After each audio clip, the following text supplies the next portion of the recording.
네, 안녕하세요. 녹화 시작하겠습니다.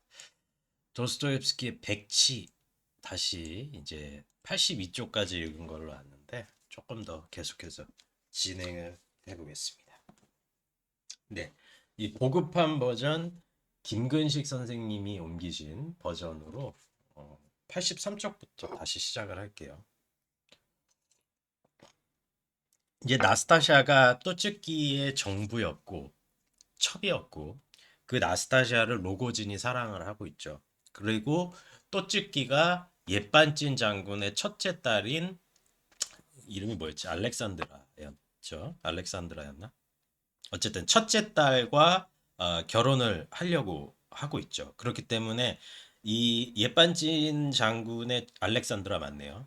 그 알렉산드라 첫째 딸과 결혼을 하려고 하기 때문에 이 나스타샤를 어떻게 보면은 치우려고 하는 상황이었죠. 그래서 나스타샤를 어떻게 보면은 정말 무슨 뭐 경매를 붙이는 것 같은 태도로 그 옛반진 장군의 비서인 가브리엘 가냐라는 사람에게 이제 넘기려고 하고 있죠. 근데 가냐는 이제 굉장히 이게 가난해요. 가냐 혼자서 이제 그 이볼긴 가문을 다 이제 먹여 살리는 우리 어떻게 보면 좀 딱한 젊은이라고도 볼 수가 있는데 좀 뺀질뺀질 되기도 하고 자존심도 있고 뭐 그런 사람이었죠. 그래서 나스타샤랑 결혼을 하게 되면은 또츠키가 그 뭐라고 얘기해야 되나요? 그 지참금 명목으로 7만 5천 루블. 그러니까 우리나라 돈으로 지금 돈으로 아마 5, 6억은 되는 것 같아요. 제가 보니까 그런 느낌인 것 같아. 그러니까 뭐 이건 그냥 느낌이에요. 한 5, 6억을 주겠다. 그래서 이제 굉장히 그 헷갈려하는 상황이죠. 5, 6억이면은 본인이 가지고 있는 이런 그런 더 내나 5, 6억.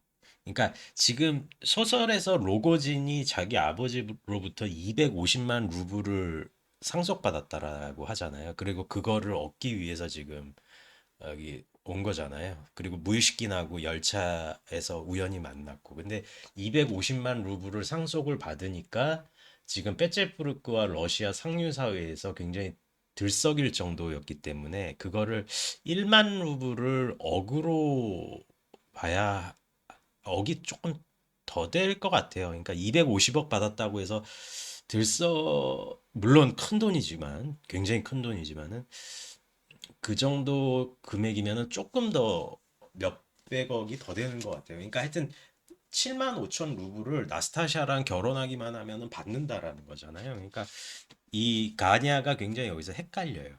그리고 나스타샤는 사실은 가냐에게 시집갈 생각이 없어. 왜냐면 기분이 나빠. 이 여자는 굉장히 강인하고 자만심이 넘치는 다클리 뷰티풀한 여자라고 이렇게 우리가 나왔었잖아요. 그리고 또 이 여자랑 쌍벽을 이루는 여자가 옛반진 장군의 셋째 딸인 아글라야였고 이제 둘이 이제 부딪히는 거죠. 그러니까 이 도스토옙스키 또 이제 제가 또 다른 얘기로 갔다가 이제 돌아오지만 도스토옙스키 작품에서는 상당히 강한 여자들이 많이 나와요. 그러니까 이 작품은 거의 뭐 여자가 뭐 여자들이 대센 여자들이 많이 나오고 그 죄와벌도 제가 이제 다음에 이제 기획하고 있는데 아직 멀었지만 요거 아직도 많이 남아서 뭐 너무 많이 남았지만은 죄와벌에서도 사실은 그 라스콜리니코프의 그 여동생인 두냐도 굉장히 강인한 여자죠. 그 뭐 그런 느낌이 있죠. 그러니까 그 강인함에 굉장히 도스토옙스키가 매료되는 지점이 있는 것 같아요. 그럼 좀 읽으면서 한번 이렇게 이야기를 하는데 자, 83쪽에 보급한 버전. 자, 장군 부인은 친정 가문을 자랑스럽게 여기고 있었다. 그런데 가문의 마지막 자손인 미ሽ킨 공작이 거지나 다름없는 가엾은 백치에다가 남에게 구걸이나 하며 살아가야 할 정도의 인물이라는 소식을 들으면 그녀 기분은 어떻겠든가. 만나보라니요. 그 사람을 지금 당장 만나란 말이에요. 장군 부인은 눈을 크게 떴다. 아, 당신만 괜찮다면이야, 뭘. 완전히 어린애던데 뭘 그러시오. 아주 불쌍해 보이던데. 당신은 사람을 놀라게 하는군요. 부인이 말했다. 배고프다니, 발작이다니. 무슨 소리예요? 아니, 그 발작을 자주 한다고는 하지 않았는데, 뭐 그런 거요. 뭐, 그 남자가 어떤 재능인지 뭐, 한번 실험 한번 해보라는 거지. 뭐, 이렇게 이제 아내가 조금 이렇게 하니까, 이렇게 이야기를 하는 거죠. 그래서 이제 공작하고 이 네 명의 여인, 그러니까 그 장군 부인 그리고 세 딸들이 이런저런 이야기를 나눈다는 거죠. 그래서 이제 음, 엉뚱한 얘기를 해요. 그러니까 이 중에서 사실은 뭐 엉뚱한 얘기가 오고 가는데 그 95쪽에 그 중에서 아글라야가 굉장히 그 공작의 생각에 있어서 상당히 그 매료가 됩니다. 왜냐하면 그러니까 네, 뭐 이거는 계속해서 얘기를 하겠지만은 제가 첫 번째, 두 번째 시간에도 말씀을 드렸듯이 공작의 가치를 알아보는 사람들은 약간 다소 범죄적인 기질이 있는 사람들이 공작의 진면목을 알아봐요.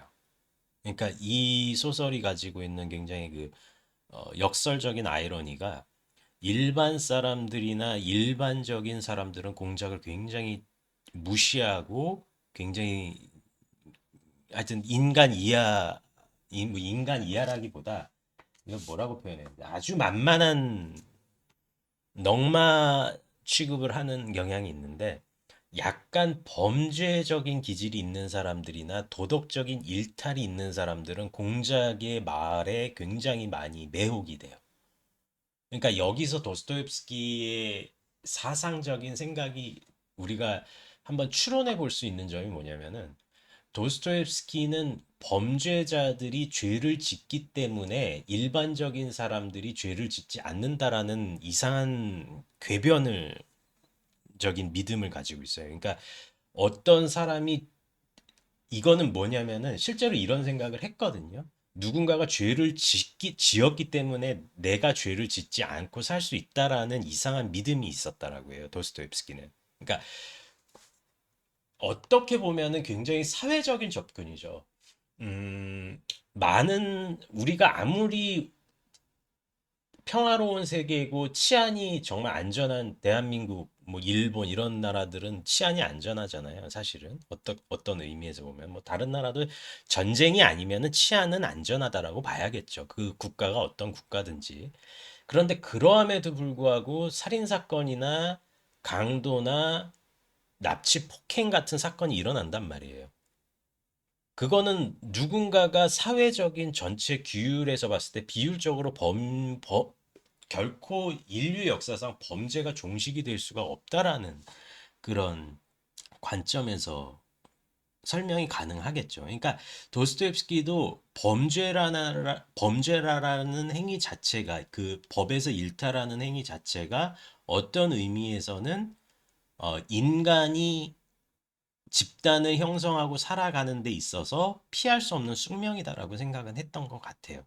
무슨 얘기인지 아시겠죠? 그래서 어쨌든 조금 넘어갔는데 그렇다고 아글라야가 뭐 범인이다 이렇다라는 얘기가 아니라 그러니까 아글라야가 굉장히 이런저런 얘기를 하는데 그러니까 공작의 철학은 누구누구의 철학과 같군요. 그 여자는 어느 관리의 미망인인데 우리 집에 식객처럼 이렇게 들고 살아요. 엄살 떨고 있는 건데 그 여자는 이렇게 저렇게 해서 조금씩 우리에게 조금 돈을 이렇게 알고 가는 것 같아요. 그런 다음에 이런 얘기를 하는데 음, 이건 도스토옙스키가 실제로 이제 겪었던 일 중에 하나거든요. 근데 자세하게 얘기는 안 할게요. 어떤 사람이 다른 죄수들과 함께 사형대 위로 끌려가서 정치범으로 총사령을 받는다는 선고문을 들었습니다. 그런데 20분쯤 후에 어, 사면령이 내려지고 그보다 감형된 형량을 선고받게 되었지요.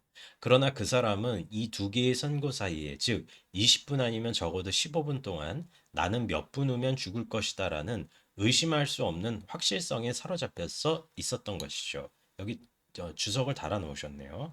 이 말 역시 페트라셰프스키의 사건으로 사형대에 섰다가 사면받은 도스토옙스키 자신의 경험을 재현한 것이라고 할 수 있다. 요거는 다른 유튜버들이나 쉽게 알 수 있으니까요. 요거는 더 뭐 덧붙이지는 않게요.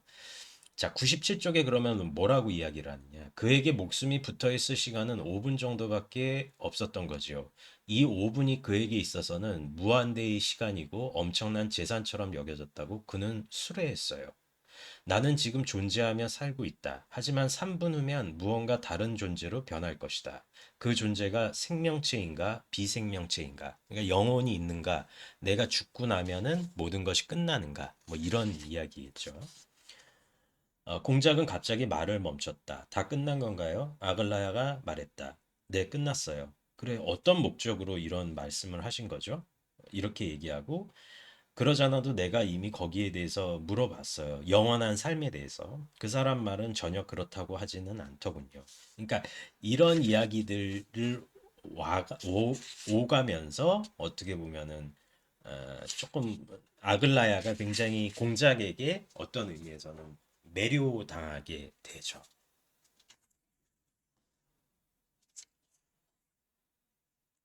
그러니까 이런 이야기를 많이 하는 거예요.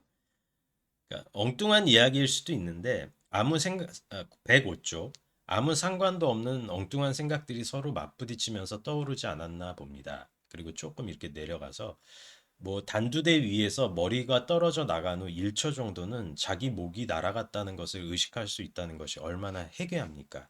만약 그것이 5초 정도라면 어떨까요? 자, 층계 맨 위에 다만 가까이 명확히 보이게끔 단두대를 그려보세요. 사형수는 백지장처럼 하얀 얼굴로 마지막 계단을 밟고 있고 신부가 내민 십자가에 새파랗게 질린 입술을 탐욕스럽게 내밀고 두 눈은 모든 걸 다 알고 있다는 듯이 십자가를 바라보고 있는 겁니다. 그림의 핵심은 십자가와 머리입니다. 신부의 얼굴, 형리, 두 명의 형리보, 아래쪽에 보이는 몇몇 머리와 눈. 이 모든 것은 배경의 액세서리로 안개에 쌓인 듯 그려도 됩니다.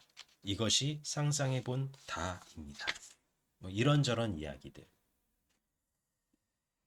그러니까 뭐 단두대에 섰을 때 그것을 어떻게 보면은 정확하게 이렇게 묘사하는 그 순간을 그려 넣고 있다라고 했을 때 죽음의 순간을 우리가 어떻게 묘사를 할 것이냐 이런 이야기가 되겠죠.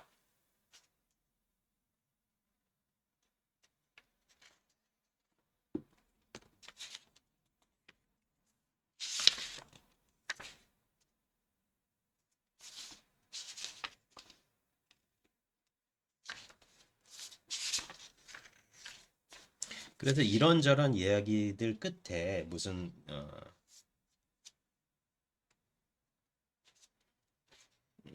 이 공장에 말이 참 많네요. 7페이지로 그냥 좀 넘어갈게요. 그 중에서 공작이 아글라야에 대해서 이렇게 이야기를 합니다. 네, 너무 그래요. 너무 두드러져요, 아글라야. 당신은 기가 막힌 미인입니다. 당신은 너무 아름다워서 쳐다보기조차 두려울 정도입니다. 그것뿐인가요? 다른 특징은 없나요? 부인이 성화를 했다. 아름다움은 판단하기 어려워요. 나는 아직 준비가 되어 있지 않아요. 아름다움이란 수수께끼예요.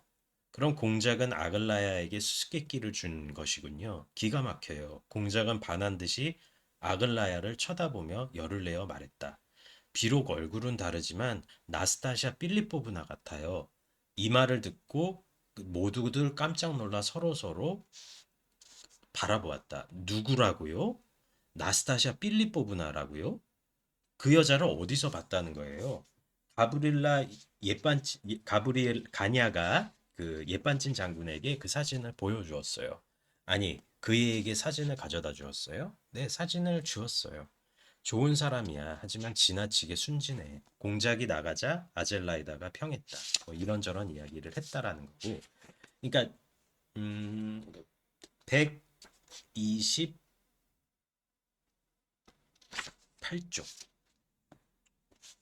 지금 막 가냐는 나스타샤가 입을 열까 말까 그거에 미쳐가지고 거의 신경증 여기 일장은 가냐가 많이 이끌긴 하네요.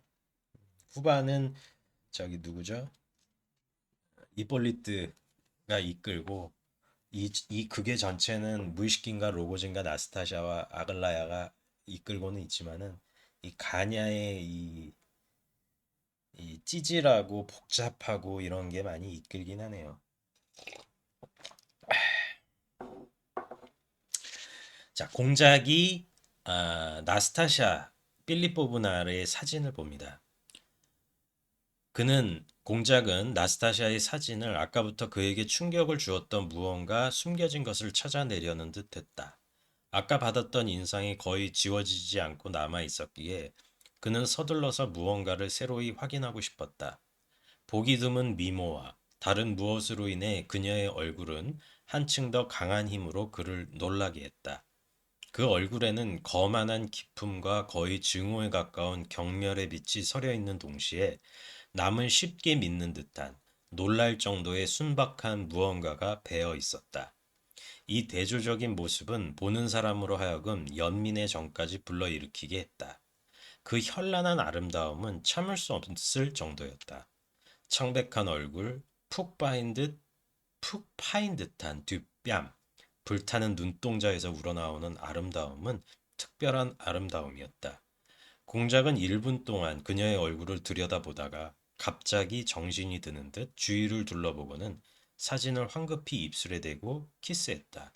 1분 후에 그는 응접실로 들어갔다. 그의 얼굴은 아주 평안해 보였다. 자, 참 어떻게 보면은 이 도스토옙스키의 이 말이 어떤 의미에서는 음,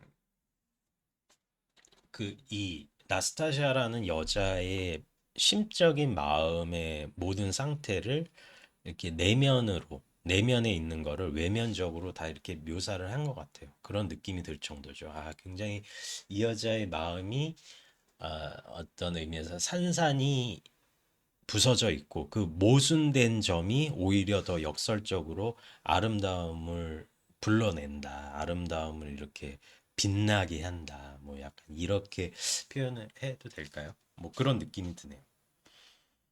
근데 이 가브리엘라는 얘는 지금 태도가 굉장히 좀 희한하네요. 얘는 뭐 어떤 태도인지는 모르겠는데, 음,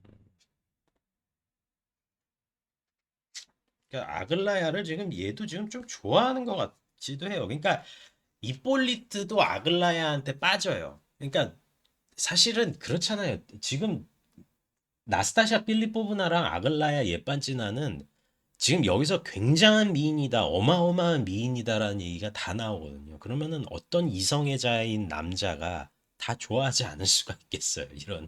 이런 미인들이 옆에 있는데 속된 얘기로. 그러니까 다 좋아하는 거야, 이 여자들은. 그리고 그걸 알아, 이 여자들이.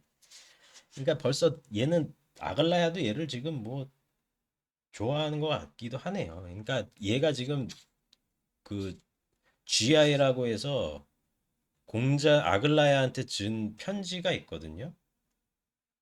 음, 오늘 나의 운명이 결정된 134조 어떤 의미인지 아시지요? 오늘 나는 돌이킬 수 없는 약속을 해야 됩니다. 그러니까 얘도 참 찌질한 게 뭘 돌이킬 수 없는 약속이야. 그냥 하기 싫으면 나스타샤랑 안 하면 되잖아.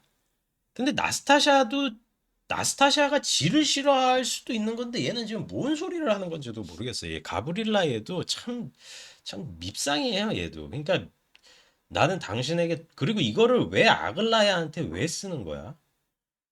나는 당신에게서 동정을 구할 권리도 없고 그 어떤 희망도 감히 바랄 수 없대요. 모든 걸 끝내버리세요라는 말이면 됩니다. 그 말 속에서 나에 대한 당신의 동정과 연민을 찾겠습니다. 다만 그것뿐입니다. 그러니까 뭐 나스타샤랑 결혼을 한다라는 게 지 인생이 끝난다라는 것 같던데 뭐 하여튼 그렇게 썼어요. 135조. 이 사람은 공작의 쪽지를 다 읽자 아글라야가 날카롭게 말했다. 모든 걸 끝내버리세요라는 말이 나한테 아무런 해를 끼치지 않고 절대로 나를 구속하지 않을 거라고 확신하고 있어요. 그가 내 말에 아무런 기대도 하지 않고 자기 일에 대해 아무런 언급이 없으면 정말 나에게 완전히 아무것도 바라지 않고 모든 걸 끝내버린다면 난 그 사람에 대한 태도를 바꾸고 어쩌면 그의 친구도 될 수가 있을 거예요. 그러니까 이렇게 찌질하게 보내지 말고 그냥 나스타샤한테 가려면 가고 말려면 말고 선택을 해야 되는데 왜 네 선택을 자꾸 아글라인 나한테 자꾸 짓조냐는 거예요. 그는 이 사실을 분명히 알고 있어요. 이것 아글라야 대사예요. 하지만 그는 지저분한 인간이에요. 그는 알고 있으면서도 결심을 하지 않는 거예요.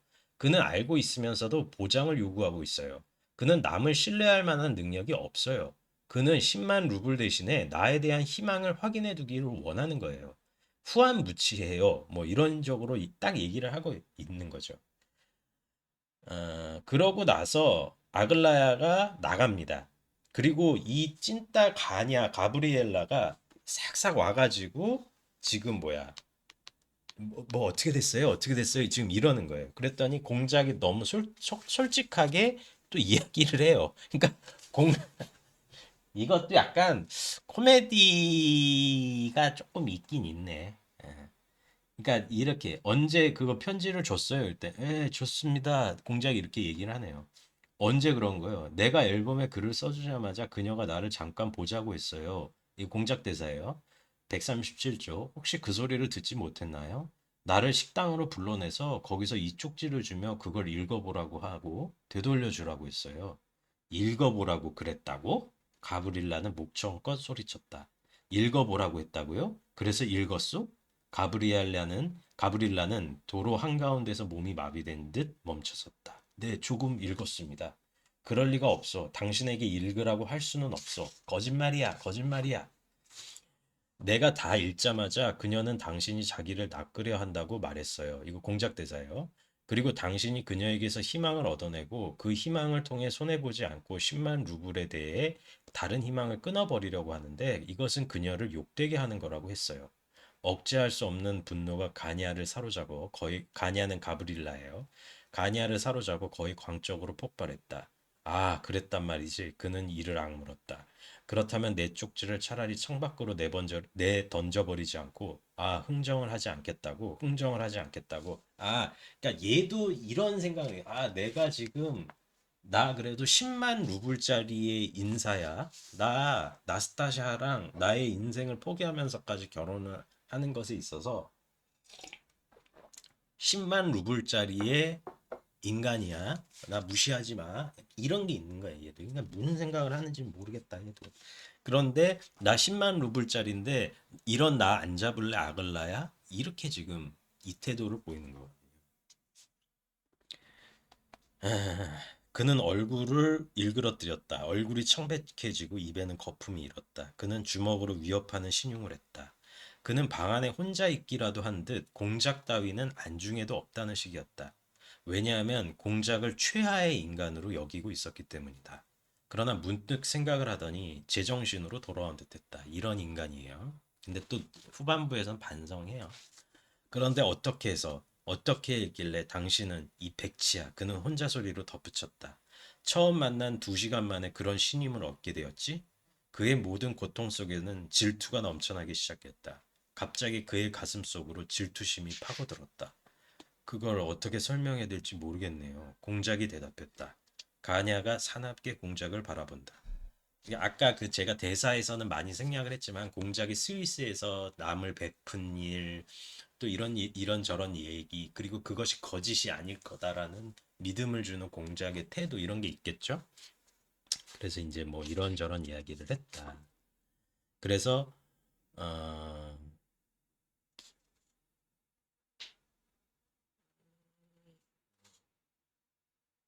굉장히 공작을 욕을 하면서 모독을 하고 있네요. 그는 욕설을 퍼부어도 상대방에게서 아무런 반응이 나오지 않자 보통 사람들이 항상 그러하듯 조금씩 조금씩 자제력을 완전히 상실해 가고 있었다. 이대로 조금만 더 그대로 내버려두면 상대방 얼굴에 침이라도 뱉을 지경이었다. 그런데 공작이 이제 이야기를 하죠. 한 가지 말해둘 게 있어요. 가브릴라 아르달리오노비치. 공작이 갑자기 말했다. 예전에 나는 정말로 건강이 안 좋아 거의 백치에 가까운 때가 있었어요. 그러나 오래전에 건강을 되찾아 지금은 정상이에요. 그런데 면전에서 나를 백치라고 부르니까 기분이 좀 언짢군요.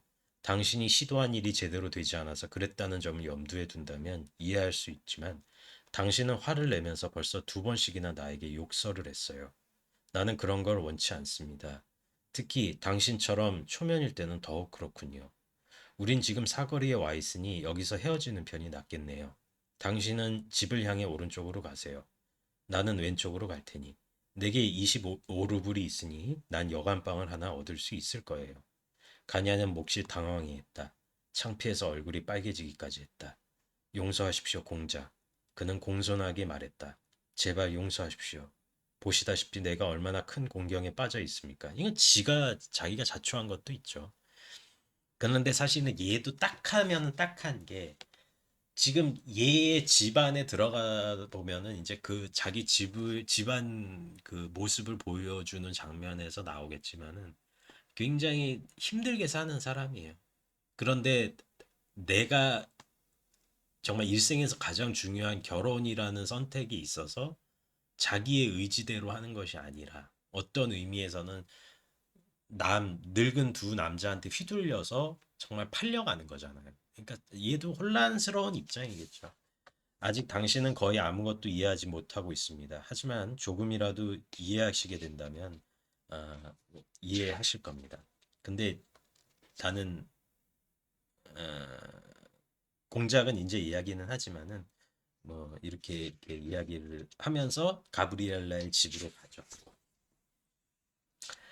그들은 어느새 가브리엘라의 이제 집에 와 있었다. 이제 분명히 자기 옛반찐, 자기 상관인 옛반찐이 공작 니네 집에서 머물게 해라 라고 말을 했는데 지금 중간에서 집 중간에서 거기서 이 공작을 그렇게 하고 지만 싹 들어가면은 뭐가 되겠냐 거죠. 그러니까 저도 오늘은 일부를 이거를 끝내려고를 하는데 이게 또 이것도 올해 7, 8부까지 가겠다 이것도. 점점 제가 이제 마이크 앞에서 주절되는 게 익숙해지다 보니까 이 소설 얘기만 하는 게 아니라 이 얘기 저 얘기 하다 보니까 자꾸 이게 길어지는 것도 있고 뭐 그러네요. 그리고 이게 하나하나 이 도스토옙스키의 묘사력이 뭐라고 말해야 될까? 그러니까 후벼 파요 이 사람도. 그러니까 톨스토이처럼 톨스토이의 글은 마지막에 그 등장인물 최후의 순간에서 쫙 한번 예기치 않게 한 방 먹는 게 있다면은 도스토옙스키의 글은 글 자체에서 후벼 파요 벌써. 그래서 불편하고 그런데도 또 읽게 만드는 마력이 있고. 그러니까 우리는 이런 것 같지 않잖아요. 그러니까 우리는 이 사태에서 떨어져 있는데 사실은 우리도 이런 사태에서 자유롭지는 못하죠. 이런 어떤 경제적인 문제, 타인의 죄업, 그리고 우리의 자유의지의 문제. 이랬을 때 우리도 과연 그렇게 초연할 정도로 자유로운가? 그러니까 어떤 입장에서 보면은 제가 뭐 예전 동영상에도 올렸지만 헨리 제임스의 정글의 짐승이나 뭐 이런 소설이나 뭐 뭐였죠? 그 양탄자문이 이런 작품을 이렇게 보다 보면은 초연하게 관조할 수는 있대. 그게 문학의 형식, 예술의 형식, 철학의 형식, 뭐 과학이나 지적인 영역의 형식일 수는 있지만은 삶의 진실 앞에서는 그런 형식이 공허하게 무너진다라는 걸 우리는 알잖아요. 이론 이성과 실천 이성의 결정적인 차이에서 이론 이성은 결과적으로 실천 이성, 실천하는 인간의 도덕적 행위에 있어서 그것의 정당성을 확보받고 그것을 보조하는 어떤 영역에서 머물다 뿐이지 그것이 주체적으로 뻗쳐나갈 수는 없는 지점이 있잖아요. 그러니까 이 지점도 마찬가지인 게 도스토옙스키의 소설을 굉장히 괴이한 혹은 자기 파탄에 빠진 망집에 사로잡힌 사람들의 일대기다라고 볼 수도 있어요. 그렇게 볼 수도 있지만은 그거는 이 소설 자체에서 조금 한 걸음 떨어졌을 때의 문제인 것 같아요. 그런데 이 소설 그 자체를 보면 사실은 이 사람들을 우리가 그렇게 비난할 정도로 우리의 삶이 도덕적인가? 사실은 그 질문에는 좀 답하기가 쉽지 않을 거예요. 그리고 지금부터 가브릴라 얘가 왜 이 모양 이 꼴로 애가 이렇게 찌질하게 변했냐. 그리고 어떤 입장에서 보면은 그 후반부의 아글라야에 대해서도 그렇게 도스토옙스키가 썩 그렇게 우호적으로 보지 않거든요. 왜 그러냐면은 뭐 기생충에서도 나온 대사지만 뭐 기택 가족이 이렇게 하면서 하는 얘기지만 뭐 여기 사장님, 사모님 이 부부들은 구김살이 없어. 뭐 이렇게 얘기를 하잖아요. 그러니까 그게 뭐냐면은 구김살을 입고 싶어서 있는 게 아니라 그리고 구김살을 피려고 피는 게 아니라 그냥 아글라야나 있는 조금 이제 있는 분들은 조금 마음이 선할 수는 있어요. 이건 공자도 한 얘기이기도 해요. 그러니까 부자면서 하늘을 원망하지 않고 겸손하게 행동하기는 쉽다라고는 이야기는 해요. 공자도. 근데 가난하면서 하늘을 원망하지 않기는 참 쉽지는 않다. 그러니까 부자면서 겸손한 것이 가난하면서 남 탓하는 것보다는 쉽다라는 거예요. 부자가 겸손한 것이. 그러니까 그 점에 있어서는 그렇게 따진다면 가브릴라의 찌질함을 우리가 조금 이해는 해주자. 뭐 이런 느낌도 들 수가 있죠. 자, 한번 142쪽 한번 읽어볼게요. 어떻게 사는지. 자, 가브릴라의 아파트는 3층에 있었고 그곳까지는 매우 깨끗하고 환하게 이어져 있었다. 그의 아파트는 6개 내지 7개의 크고 작은 매우 평범한 방으로 이루어져 있지만 2천 루블의 연봉을 받는 공무원에게는 약간 과한 집이었대요. 그러니까 조금 넓은 집에 살 수밖에는 없던 거죠. 그리고 2천 루블이면 한 2,500에서 3천만 원 정도일 것 같은 느낌 같은 느낌이 드네요. 이 아파트는 일하는 사람을 두고 하숙을 칠 목적으로 가브릴라와 그의 가족이 2달 전쯤에 얻은 것이다. 가브릴라 자신은 그렇게 하는 것이 굉장히 못마땅했지만 어머니 니나와 여동생 마르바르가 자기네들도 약간이나마 집안의 수입을 늘리는데 유용한 사람이 되고 싶다고 우겨서 어쩔 수 없었다. 가냐는 입맛을 찌푸리며 하숙치는 일이 추하게 보인다고 투덜댔다. 여기로 이사 오고 나서 그는 어떤 면에서 밝은 장래가 약속된 청년으로 통하는 사교계의 모습을 나타내는 것을 창피해하는 것 같았다. 운명에 대한 이 모든 양보와 다른 사람들 틈바구니 속에서 좁게 살아야 된다는 것은 그에게 깊은 정신적인 상처를 주었다. 아, 참, 이 묘사도 진짜 언제부터인가 그는 사소한 일을 가지고도 터무니없이 짜증을 부렸고 뭐 이렇게 변했다. 아파트 현관에서 곧바로 이어진 복도로 143쪽 양분되고 있었다. 복도의 한편에는 방 3개가 있었고 거기에는 특별히 추천받은 하숙인들이 살았다. 그리고 그 맞붙은 벽에는 이 집의 가장인 퇴역 장군 이볼긴이 널따란 소파를 침대 겸용으로 쓰며 살고 있었다. 바깥으로 나가려면 뒷계단을 오르내려야 했다. 이 좁은 방은 가브릴라 아르달리오노비치 가냐의 13살 된 동생 꼴랴도 함께 쓰고 있었다. 중학생인 꼴랴는 아버지와 함께 이 비좁음을 참아가며 공부를 했고 작고 낡아빠진 소파에서 구멍이 숭숭 뚫린 옷 이불을 들고 자야 했다. 그리고 그가 맡은 보다 중요한 일은 여기서 아버지를 시중 들고 감시하는 것이었다. 뭐 아버지가 조금 이제 오락가락한 상황으로 제가 기억이 나네요. 자, 오른쪽에 있는 제일 큰 방은 페르디쉬코라고 하는 이제 하숙생이 있었고, 왼쪽 3번째 방은 아직 비어 있었다. 그러나 가냐는 공작을 제일 먼저 가족이 쓰는 방 쪽으로 데리고 갔다. 가족이 쓰는 방은 필요할 때 식당으로 쓸 수 있는 홀과 거실과 작은 방으로 이루어져 있었다. 거실은 아침에만 거실이지 저녁 때는 가냐의 서재와 침실로 사용되었고 작은 방은 어머니 니나와 마르바르가 쓰는 침실로 항시 잠겨 있었다. 한마디로 아파트 내의 모든 것은 협소하고 옹색했다. 가냐는 마음속으로 이를 악물고 있었다. 그는 어머니에게는 공손하고 또 그렇게 하려고 노력하고 있었지만 누구든지 이 집에 발을 들여놓는 순간 가냐가 집안의 커다란 폭군이라는 사실을 눈치챌 수 있었다. 니나는 거실에 홀로 있지 않았다. 니나는 50세쯤은 돼 보였다. 이 여동생 아니에요? 아니구나. 저기 엄마구나. 엄마 니나. 죄송해요. 니나는 50세쯤 돼 보였다. 야, 가냐의 어머니. 그녀의 얼굴은 여위 없고 눈 밑에는 검은 반점이 많이 돋아 있었다. 병색이 있어 보였다. 우울한 표정이었다. 상당히 호감이 가는 우울한 모습이었으나 상당히 호감이 가는 얼굴과 시선을 지니고 있었다. 그녀는 매우 검소하게 옷을 입었지만 조금 우중충한 느낌이었고 어떤 매너와 말투를 보면 상류사회 출신의 부인이라는 것을 알 수 있었다.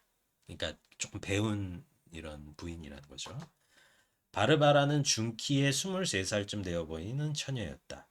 호리호리한 몸매에 얼굴은 뛰어나게 아름답다고는 할 수 없지만은 열정을 불러일으킬 정도로 사람의 마음을 끄는 모종의 비밀을 간직하고 있는 듯 같았고 역시 진취적이고 강렬한 것 같았다. 중간 지점에 바르바라의 성격은 불같아서 가끔은 오빠조차 그 불같은 성격을 두려워할 정도였다. 뭐 뿌찌친이라고 하는 손님도 와 있었다. 하지만 뿌찌친이 본업으로 고리대금업을 하고 있다는 것은 잘 알려진 사실. 이놈의 고리대금업자는 왜 이렇게 나올까? 하여튼 그러니까 이런 게 싫어하는 사람들은 싫어하는데 저는 뭐 재밌게 보이기도 했는데 참 너무 이렇게 그러니까 뭐 하여튼 그럴게요. 자, 스위스에서 왔어. 뭐 꼴리아 그 막내랑 이렇게 얘기를 하면서 뭐 스위스에서 오셨다면서요. 그래. 뭐 어쩌다 저쩌다 이렇게 이야기를 하죠. 얘가 또 이런 얘기를 해요. 아버지 집에 계시니? 가브리엘라가 니콜라이에게 물었다. 그러니까 니콜라이가 이게죠. 니콜라이가 저기 꼴랴 동생. 그는 니콜라이가 그렇다고 대답하자 귀에다 대고 뭐라고 속삭였다. 공자, 잠깐 할 말이 있어서. 이제 식구들하고 또 이런저런 얘기를 나눴어요. 공작이 있어서 이렇게 왔습니다.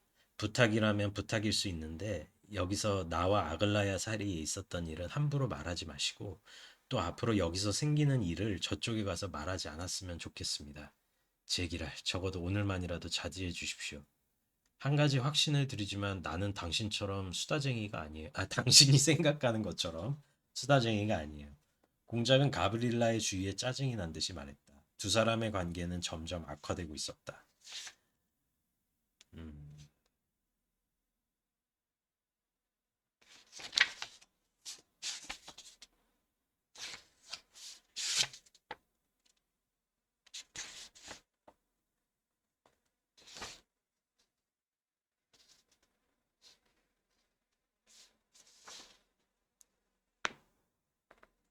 그러니까 이 이볼긴 장군, 그러니까 그 가냐 이 집안의 이제 늙은 아버지인 이볼긴 장군은 조금 오락가락해요. 그래서 그리고 또 이제 사실은 공작도 이렇게 조금 왔다 갔다리 왔다 갔다리 하는 이 아버지와 이렇게 이런저런 이야기를 나누면서 이야기를 하는 거죠. 음, 근데 문제가 또 생기네요.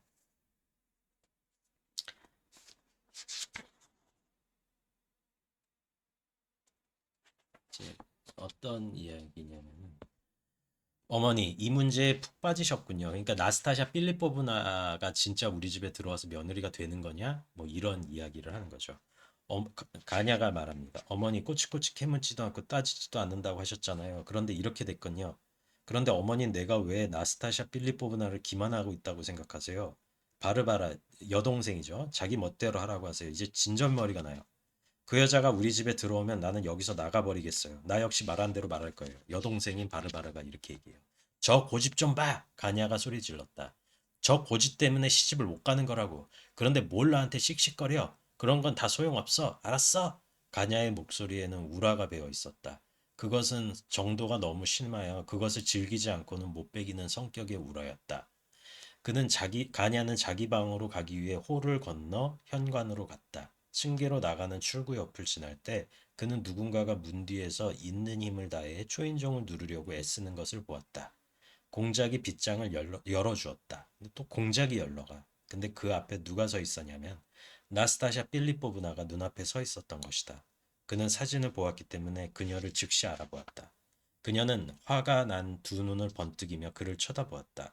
그리고 어깨로 그를 밀쳐내고 재빨리 현관으로 들어갔다. 그녀는 털코트를 벗어던지며 화난 듯이 말했다.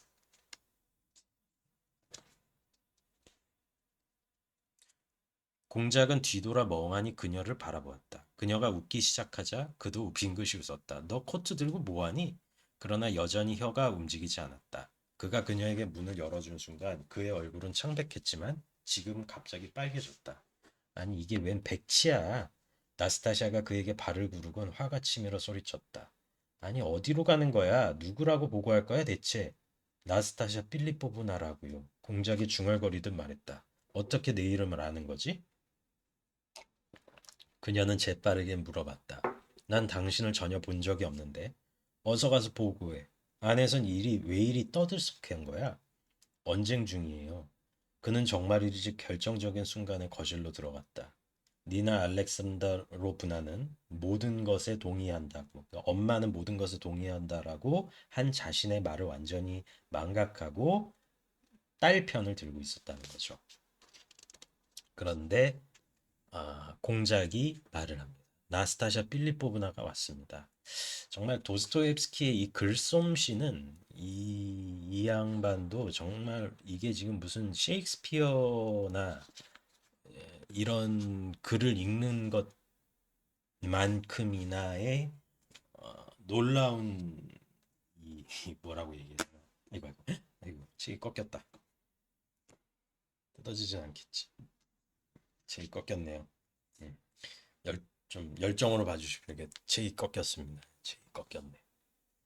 이, 이 가냐의 집에서 여기까지 오는 이 묘사력은 참 대단한 것 같은 생각이 드네요. 조금만 더 읽을게요. 어쨌든 이 난장판에 나스타샤가 납시였습니다. 방 안은 쥐죽은 듯이 조용해졌다. 모두들 영문을 몰라하며 공작을 쳐다보았다. 그의 말을 믿고 싶지 않았던 것이다. 가브리엘르는 온몸이 마비되었다. 이런 순간에 나스타샤의 방문은, 특히 이런 순간에 그녀가 찾아온 것은 모두에게 극히 어색하고 떨떠름한 일이었다. 가브릴라는 그처럼 껄끄러운 대화를 하지 않게 되어서 한편으로는 기뻤지만 뭐 거만했다라는 거예요. 마음 한구석에는 그녀의 거만한 태도가 못마땅했다. 왜냐하면은 이 말이 안 통할 걸 뻔히 아니까. 어찌되었건 그는 나스타샤가 자기 가족에게 조서와 독서를 퍼붓는데 그칠 것이라고 생각했지, 직접 이렇게 집으로 찾아올지는 상상도 못했다는 것이다. 사람들은 계속해서 공작을 어이없어하는 표정으로 바라보았다. 나스타샤 필리포브나는 방 안으로 들어오며 공작을 살짝 때밀었다. 드디어 들어왔네요. 무얼 하려고 그런 고장난 초인장을 매달아뒀어요? 가브릴라에게 한 손을 내밀며 명랑하게 말했다. 아니 어째서 넋이 나간 얼굴이에요. 나를 소개해줘요. 완전히 넋이 나간 가냐는 제일 먼저 그녀를 바리아에게 소개했다. 두 여자는 약수를 하기 전에 어색한 시선을 교환했다. 나스타샤는 웃음 지으며 명랑한 척했으나 바리아는 가장하지 않고 시무룩하게 바라봤다. 심지어 예의상으로 입가에 띄어야 할 미소도 없었다. 당신들의 서재는 어디 있죠? 그리고 또 하숙인들은 하숙을 치고 있지 않나요? 이제 긁는 거지. 니네 집 하숙집이잖아. 야, 하숙하는 사람도 어딨어? 딴 가족들 어딨어? 그러니까 이 여자도 좀 못됐어. 그러니까 가냐는 얼굴이 빨개져서 뭐라고 더듬거리며 대답했다. 그러나 나스타샤가 즉시 덧붙였다. 하숙인들 어디에서 머물러요? 서재도 없어요? 하숙치는 건 돈이 되나? 그녀는 갑자기 니나에게 말꼬리를 돌렸다. 약간 분주한 편이에요. 니나가 대답했다. 물론 남는 게 있어야죠. 하지만 우리는 그저. 나스타샤는 또 니나의 말을 듣지 않고서 가냐를 바라보며 웃는 소리로 외쳤다. 얼굴이 왜 그 모양이야? 아이고 하느님 맙소사. 지금 그 얼굴이 뭐예요? 그러니까 아주 뭐라고 얘기하냐면은 그냥 아주 긁는 거지. 긁고 있는 거죠. 그녀의 웃음이 한바탕 계속되었다. 가냐의 얼굴은 정말로 일그러져 있었다. 거기에는 또 한 명의 관찰자가 있었다. 그 역시 나스타샤를 본 순간 온몸이 마비되어 꼼짝도 하지 않고 있었다. 하지만 그는 거실 문 옆에 서서 장승처럼 뻣뻣이 서 있었으면서도 가냐의 얼굴을 관찰할 수 있었는데, 그 관찰자는 공작이었다. 물 좀 마시세요. 그는 가냐에게 속삭였다. 그리고 그런 식으로 쳐다보지 마세요. 분명히 공작은 아무런 계산이나 생각 없이 그냥 입에서 나온 대로 말했다. 그러나 그의 말은 대단한 반작용을 불러일으켰다. 가냐는 공작에게 쌓였던 분을 쏟는 것 같았다. 그는 공작의 어깨를 붙잡고 말로 표현할 수 없을 정도로 복수와 증오가 쌓인 눈초리로 조용히 바라보았다. 참, 이 장면도 어떻게 봐야 되는지. 그러니까 얘는 전형적인 약강이에요. 가냐는. 그러니까 우리에게 도스토옙스키가 지금 실험을 하고 있다라는 생각이 드는 게 뭐냐면은, 당신들이 사태 우리가 사는 삶의 사태와 삶의 방법론은 강약 약강이라는 것이 도스토옙스키 생각이거든요. 그러면 네가 이 삶의 진실의 바깥에 서서 너는 그러지 않을 것이다라고 초연하게 말할 수 있니? 라고 지금 도스토옙스키가 거꾸로 우리에게 얘기를 하는 것 같은 느낌이 드는 거죠. 우리는 화가 날 때 그것을 삭히고 어떻게 보면은 그것을 마음속으로 억누르는 대신에 대부분의 사태에 있어서는 강자한테 그냥 고개를 숙이거나 겁을 먹거나 이럴 때가 굉장히 많거든요. 근데 사실 거꾸로 생각을 해보면은 어떤 느낌이 드냐면은 우리가 이런 예술 작품을 대상화해서 봤을 때는 이런 예술 작품에 등장하는 이런 비열한들이나 이런 이런 종류의 사람들을 봄에 있어서 나는 그렇지 않아라고 이야기는 하겠죠. 당연히. 그런데 이 사태 자체에 대한 것을 이게 지금 우리의 삶이라니까. 이게 지금 우리의 삶을 이루고 있는 하나의 형식이 아니라 하나의 진료예요. 이건 어쩔 수가 없는 사태예요. 그런데 도스토옙스키나 특히 그냥 도스토옙스키만 얘기할게요. 도스토옙스키는 이 사태를 직시할 것을 계속해서 우리에게 명령을 하고 문학 작품으로서 이야기를 하는 거예요. 공작한테 화를 푸는 이 모습에서 어떻게 보면은 과연 너는 그러지 않을까? 네가 그렇지 않다라고 생각하는 것은 네가 이 사태로부터 너만 굉장히 선민의식을 가지고 도덕적인 차원의 우월감을 가지고 너만 위에서 바라보기 때문은 아닐까? 이렇게 지금 거꾸로 되묻고 있는 거거든요. 그러면은 같이 있던 사람들이 동요하기 시작했다. 계속 읽어볼게요. 가냐의 어머니 니나는 작게나마 소리까지 질렀고 그 고리 대금업자도 앞에까지 나왔다. 그러자 가냐는 그러한 동작을 취한 채 제정신이 들어 껄껄 웃기라도 했다. 아니, 공작이 의사라도 된단 말이요. 가냐는 가능하면 대인처럼 보이려고 애썼다. 허허, 깜짝 놀랐지 않소. 나스타샤 필리포브나. 이분을 소개하겠습니다. 이분은 중요한 사람입니다. 나스타샤는 무슨 영문인지 모른 채 공작을 바라보았다. 공작이라고요? 이분이 공작이에요? 아니 이런 낭패가. 낙은 조금 전에 문간에 서서 이분을 하인으로 생각했어요. 걱정하지 마세요. 걱정하지 마세요. 그럴 수도 있죠. 사실이 아니라면. 또 다른 하숙인인 페르디슌코가 그렇게 말했다. 하마터면 욕을 할 뻔했어요. 공작. 용서하세요. 우리 집에서 하숙하신 분이에요. 가브릴라가 되풀이해서 말했다.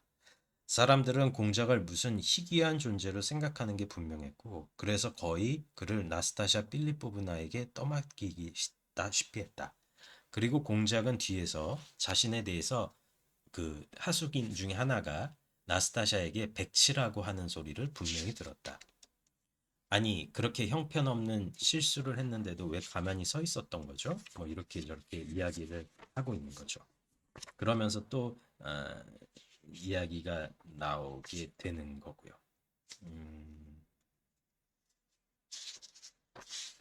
10장도 난리네. 자, 어, 예, 일단은 좀 여기까지만 끊고요. 166주까지 9장의 중간에서 좀 끊고 제가 또 이어나가서 나가도록 하겠습니다. 그러니까 가브릴라의 집에 나스타샤가 기습적으로 왔다. 그리고 그 다음에는 또 누가 오겠죠? 네. 이게 휘몰아치는구나 이 글도. 어쨌든 간에 조금 이런 에피소드가 계속해서 이어졌다. 그리고 가브릴라의 내면과 그가 사는 꼴까지 이렇게 다 좀 우리에게 노출이 됐다. 여기까지 좀 보시고 여기서 마치고요. 다음 시간에 계속해서 이어나가도록 하겠습니다. 네, 감사합니다.